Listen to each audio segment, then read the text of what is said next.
Hi, everyone.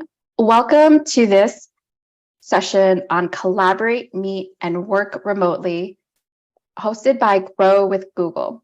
Grow with Google helps people grow their skills, careers, and businesses by offering free digital training and tools. I'll start by introducing myself. My name is Jessalin Lamb. I'm the co-founder of Asians in Advertising and co-author of the book, The Visibility Mindset: How Asian American Leaders Create Opportunities and Push Past Barriers.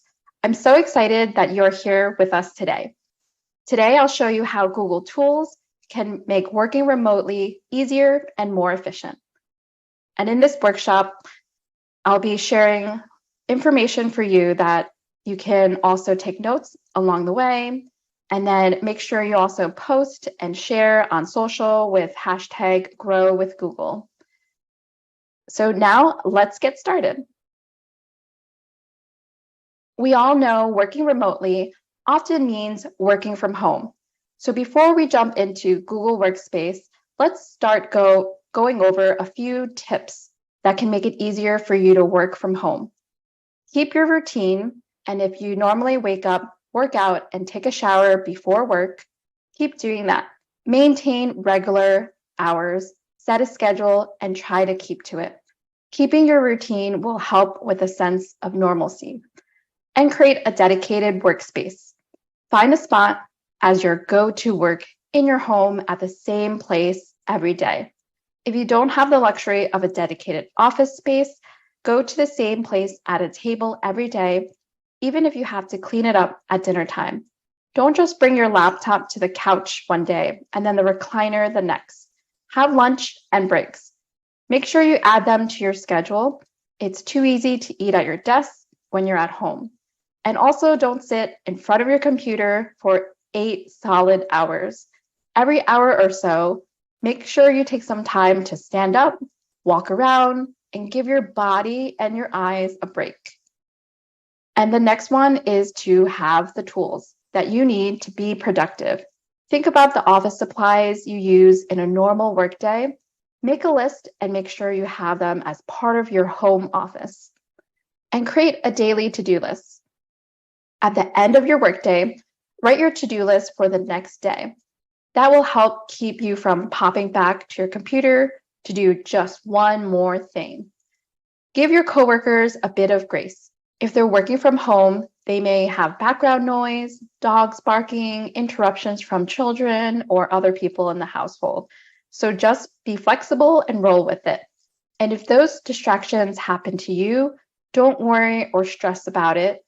And most importantly, when your workday is done, close up your computer and remember at the end of the day, if you're not at work, don't work. So today I'm going to share Google tools that help you stay productive no matter where you are, so you can successfully collaborate, meet, and work remotely. First, I'll talk about Google Meet and Calendar to help you communicate from anywhere.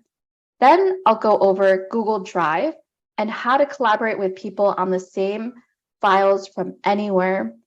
And last, I'll introduce some additional Google training resources to help you learn from anywhere. Many of you have heard of Google Workspace, formerly called G Suite, a collection of products designed for workplace collaboration, storage, communication, and more. Everything I'm going to show you today works with Google Workspace and what Google calls the consumer version of these tools. That's what you probably call your regular Google account, or maybe your personal Google account. In the few places where things are different, we will let you know. To use any of the tools I'm going over today, you need to be signed into your Google account. The GIF here shows an animation of how to sign into your account. If you don't have a Google account, you can set one up for free. You can choose to get a new Gmail email address, or you can use another email address you already have to register for a Google account by visiting accounts.google.com/signup. If your business or employer uses Google Workspace, you may have an email address that doesn't look like a Gmail address, but is still a Google account. If you aren't sure if your work email is a Google Workspace or not, check with your team at work. Let's start off with learning how to communicate from wherever you are. First up is Google Meet, a tool for video conferences. You're probably used to meeting with your coworkers, clients, teams, or even friends face-to-face, maybe in a conference room or over coffee.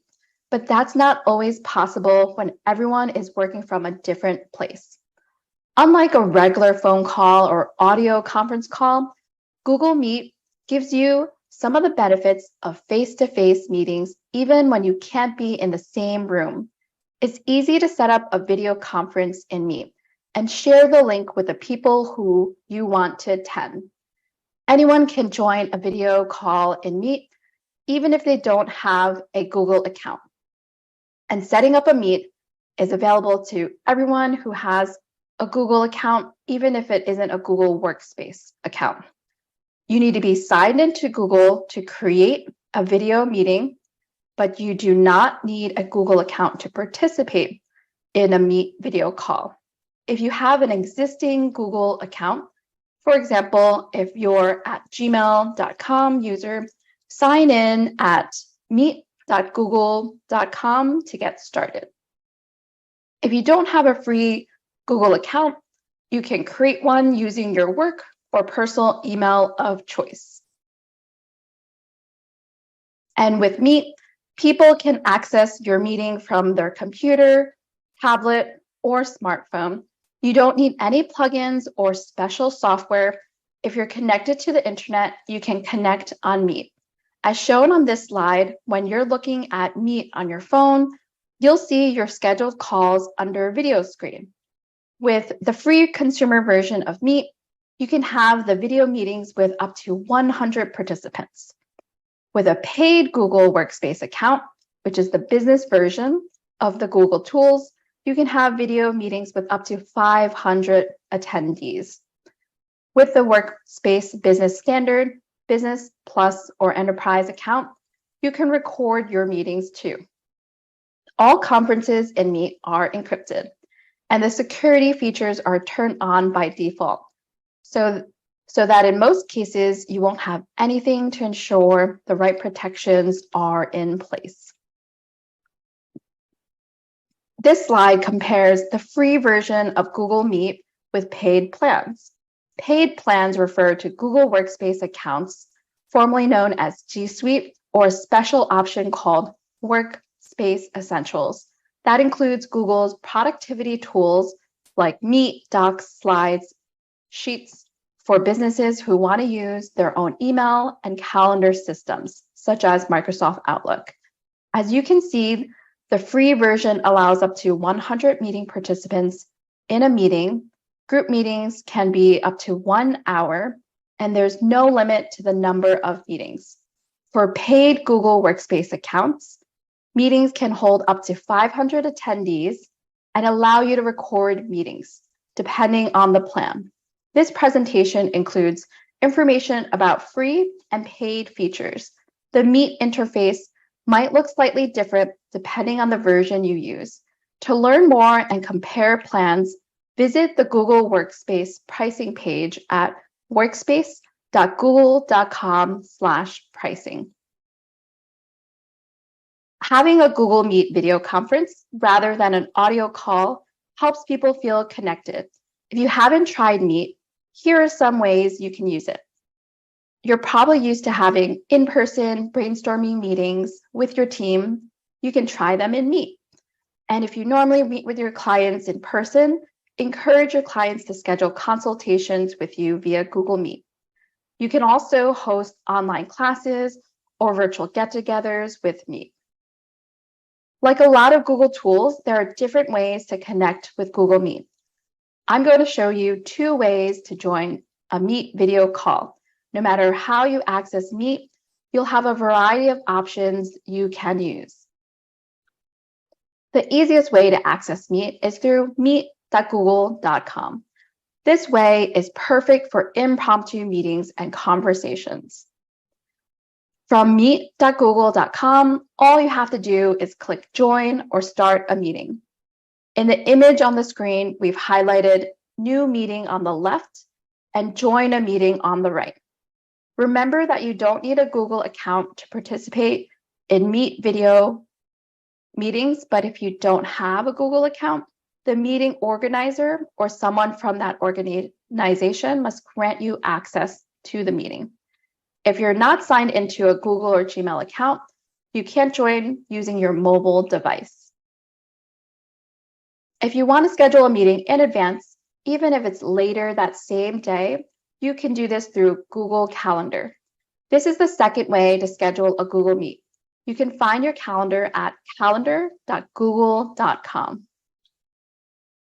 Once you're in your calendar, double-click on the time and day when you want the meeting, add the title, and start filling in the details. Click at Google Meet Video Conferencing as highlighted on the slide here. If you're using Google Workspace, the process of setting up a meeting is very similar. When you click the arrow next to Join with Google Meet, you'll see the option to join the meeting by phone. This screenshot shows what setting up a meet looks like from the Google Workspace version. Within your meeting, you can also click the More Options link to add more information about the meeting. That's highlighted on the image on the screen here. You can add the guests by entering their email addresses, add notes, and other options. When you finish setting up the meeting, make sure to select Save. When you save the meeting on your calendar, everyone you invited to the meeting will get an email invitation that looks like the image on the screen here with the meeting link highlighted. They'll have the option to accept or decline the invitation. If you go back into the meeting on your own calendar, you'll see who has replied yes, who has said no, and who has not responded at all yet. When it's time to actually start your meeting, go back to your calendar, click on the meeting, and then click on Join with Google Meet. The image on the screen here shows the button you can click within the calendar entry. Everyone you invited to the meeting also has access to the link from their calendar, or they can go to their email and join the meeting from the link there. When you click on the link, you'll see a screen similar to this image with a big button that says Join Now. As you can see, people can join the meeting from their computer or smartphone. Not everyone has a camera on their computer, but nearly everyone does on their phone. So you just saw different ways to initiate a Google Meet video call. Let's look at different features of Google Meet. Here's a screenshot of how Google Meet looks with many people participating in a video call. There are several settings you have control of when attending a meet. You can mute your microphone or turn off your camera. You can do that by clicking the gray microphone to mute and the camera icon for the video on the bottom of the screen. This will add a red microphone icon with a strike through on top of your section on the screen, and this signals to everyone that your microphone is off. If someone has their camera turned off, you won't see a live video of them. Instead, you'll see their Google account profile picture or static icon with their first initial. Even when people are on a video call, there are times when they want to communicate via chat. This is useful when one person wants to share links to other files. It's also useful when asking for information from a larger group, or participants can send the group a message without interrupting the speaker. Anyone in the meeting can click on the chat icon on the top right of the screen and type a message to the rest of the group attending the meeting. And if someone in the meeting wants to show a file or document that is on your computer with the rest of the group, they can share their screen by selecting Present Now. That option is highlighted on the screen here. On the bottom right-hand corner, the person sharing their screen may have multiple windows open on their screen. When they select Present Now, Google will ask what they want to share. and they can select what view they want to share with the other people in the meeting. Meet also allows you to record meetings to Google Drive, safely storing and recording for the meeting owner after recording is stopped or the meeting ends. The image here shows an example of what the recording meeting option looks like on the menu. The option to record is helpful for something like a live training session that you want to be able to reference later or share with people who weren't able to attend the training live. You may want to practice using Meet with a friend or trusted coworker. That will help you feel more comfortable with the technology and also with how you look and sound on Meet. Here are some best practices for having a great Google Meet. When you're conducting or participating in a video call like Meet, you should keep your camera on, and it makes a better impression and helps you stay more engaged. Choose a neutral background if you're able to, and reduce area clutter. An external microphone may provide better sound quality than the one built into your device, and is especially helpful if you want to conduct any virtual webinars. Lastly, when you are not speaking, mute your microphone and limit your moving around so as not to distract from the person speaking. Now we're going to talk about another Google tool you can use to work with people anywhere in the world. You've probably been in a situation where someone on your team created a document or spreadsheet, they emailed it to you and someone else on the team, and then asked for your thoughts. So you opened the file, made some changes, saved it as version 2, and emailed it back. Your teammate made changes of her own and saved it on her own computer. After a few days or so, the three of you are sending emails back and forth, and no one knows which is the correct version. By storing files in Google Drive, you can share access to files, and everyone you share it with can make their changes to one file. Best of all, you can see those changes in real time. Signing into your Google account allows you to access all the products you'll see today. You only have to sign in once to be able to access Google Sheets, Docs, Slides, Photos, Forms, Gmail, Calendar, and lots of other applications. This screen shows the icons of Google applications available to you. Select the Google Apps icon, and here you'll see all the Google applications that come with your account. Use the Google Apps menu to move between applications. Let's start with Google Drive. You can find that by clicking on the grid icon at the upper right-hand corner of the screen, as this animation shows here.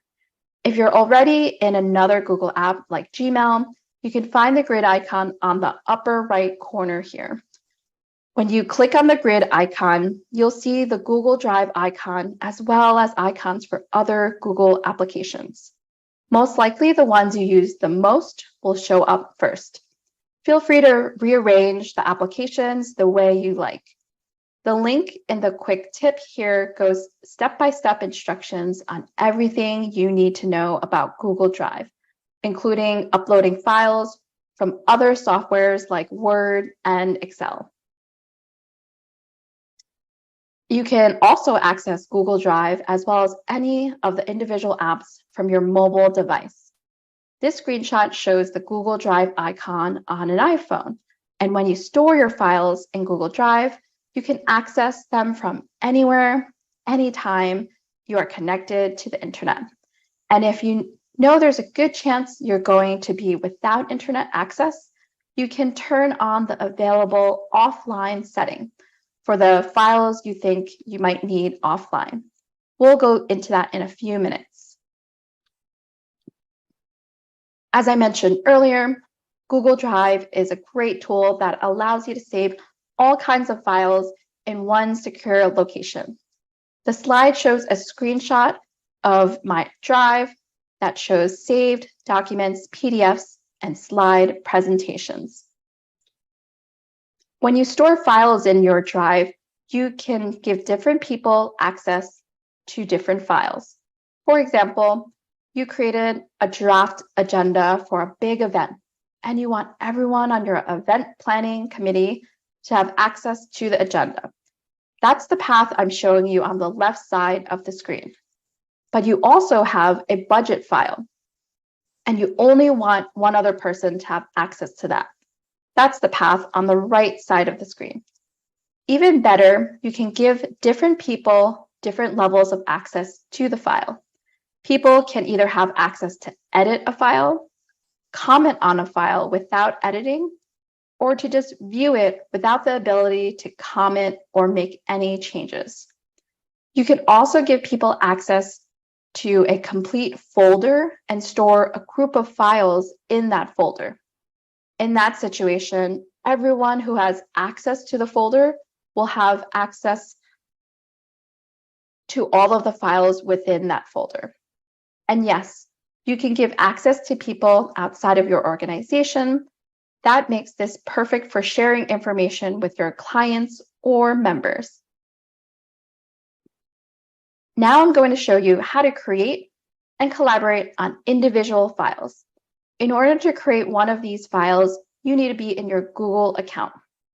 The animation on the screen is showing how to create a document in Google by clicking the big plus sign button at the top and clicking on Google Docs on the menu and then opening the From a Template option. I'm going to use Google Docs for my example and the training, but starting a new file and collaborating on that file is the same for Google Docs, Sheets, which is Google's spreadsheet app, and Slide, which is Google's presentation app. This presentation you're seeing now was created in Google Slides. And what's great about these tools is that Google lets you start a blank file, or you can start off with one of the templates each tool provides. You can even create a default template to match your organization's brand, styles, and colors. When you're in your drive, like in the image showing you here, click on New, select this type of file you want to start, and select if you want a blank file or if you want to start from a template. If you're already in Docs app, your screen will look a bit different, but the process is very similar.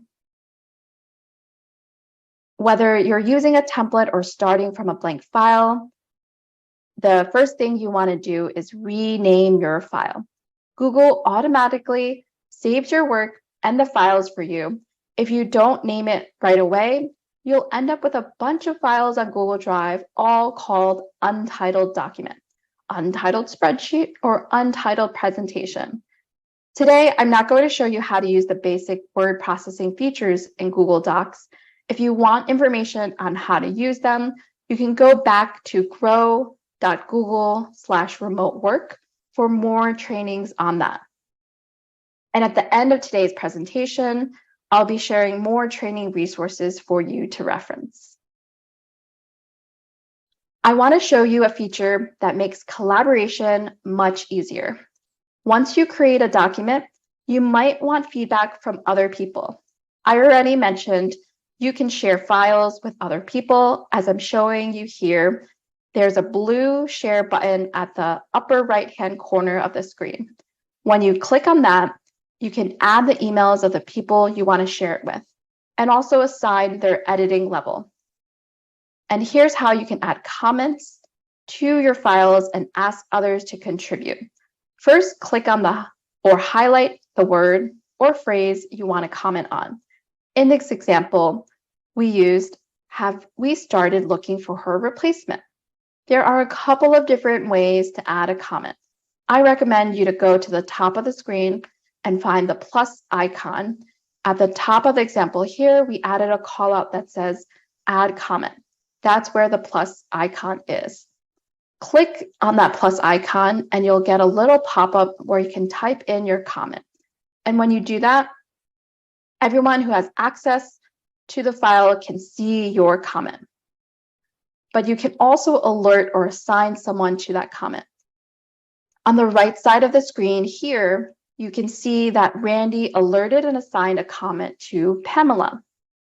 And you can tag someone in a comment by typing a plus or @ sign with their email address of the person you want to alert. Once you do that, you're given the option to assign the comment to that person as well. This comment is assigned to Pamela, so now she knows she's responsible for answering and resolving the comment. When you alert or assign a comment to someone, they get an email notification. They can go into the document, read the comment, reply back, make changes, and resolve if they wish. Any resolved comments disappear from the sidebar of the actual file, but all the communication is stored in the comment area, which can be accessed through the small gray callout box next to the larger share button. This process works the same way in Google Sheets and Google Slides. Here's an example of how the collaboration feature looks in Google Sheets. And this screen shows where Pamela assigned a comment to Randy. And here's an example of how the collaboration feature looks in Slides. We're showing you where Carissa assigned a comment to Madison. You can also have a file in another format, such as PDF. Here's a screenshot of how that works in Google Docs. Just go to File menu, click Download, and you'll see your options. If you were in Google Sheets or Slides, you would be able to download those files into other similar spreadsheets or presentation types. And in case you were wondering, you can also open files that are built in other tools like Word, Excel, and PowerPoint.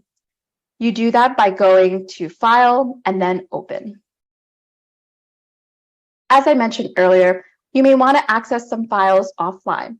The Make Available Offline feature will allow you to access, edit, and save work in the files you indicate when you don't have an internet connection. But you do need to set this up while you have internet connection. In the screenshot here, it's showing you how to go to the File menu, scroll Make Available Offline, and click Enable.